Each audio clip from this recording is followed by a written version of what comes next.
How to schedule and take the PMP certification exam. After you have successfully paid the PMP certification fee or completed the PMP application audit, you will receive an approval email or audit verification confirmation email from PMI. The email contains the PMI eligibility ID, which enables you to schedule your PMP exam session at the Pearson Vue. Do act fast to book your preferred exam session, as exam seats are limited and confirmed on a first-come first-served basis.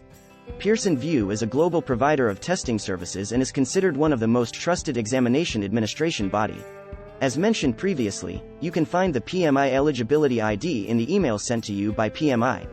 This PMI eligibility ID is also recorded on the My PMI section of PMI website, in case you have lost the email. Do keep this PMI eligibility ID in a safe place, as it enables you to book PMP exam session online.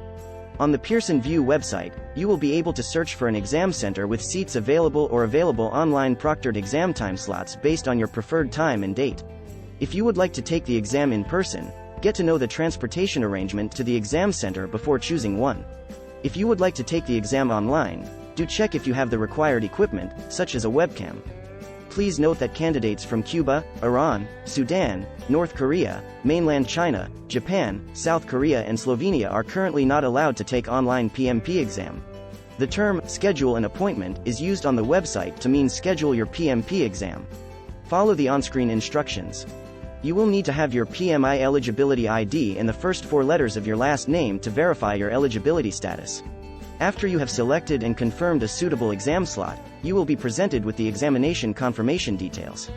In case you need to reschedule your confirmed PMP exam session, do it as soon as possible. You are allowed to reschedule your exam date up to 2 days before your actual exam. You will just need to go to the Pearson Vue website to carry out an appropriate action. The PMP exam reschedule fee is arranged as follows. Beyond 30 days, free of charge. Within 30 days and 2 days before the exam, $70. Within 2 days, no refund, all fees forfeited, you will have to pay the re-exam fee in full to schedule another exam session. Here's some advice for your PMP exam day. Arrive 30 minutes early to the examination center. If you are late for the exam, you may be refused entry. Double-check the Pearson Vue website again about your exam venue.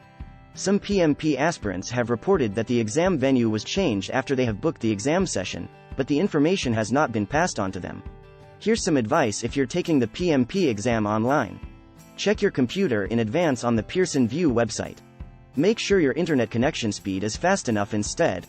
Avoid using other devices that consume a lot of bandwidth during the exam. Make sure the room in which you are taking the PMP exam is free from distractions or disturbances for the whole exam period. PMI and Pearson Vue has implemented a rigorous data forensics program to identify candidate misconduct and other exam validity issues, so be really careful if you are taking the exam online, or you might be banned from the PMP exam forever. Now, let's take a look at some PMP exam taking strategies. Question first. Read the question in full. Think of the correct answer before reading the answer choices. This allows you not to be confused by the answer choices. Answers first. This is the reverse of question first technique, suitable for wordy and lengthy questions. Read the answer choices first and then read the question. You will have a better knowledge of what keywords to look for when reading the questions. Eliminate. According to the experience of PMP exam takers, out of the 4 choices for each question, 2 answers are usually obviously wrong. Just cross out these 2 answers and focus of the difference between the remaining 2 answers and look for hints from the question. Look out for absolutes. Absolutes in the answers are usually wrong. Do look out for them. Absolutes include always, all, never, none, only, etc. Read through. You read the question word by word from the beginning of the question to the end of the answer choices. This is what most candidates will do. Now you know what to expect and how to schedule your PMP exam. With these tips, you will surely be prepared to pass your exam soon.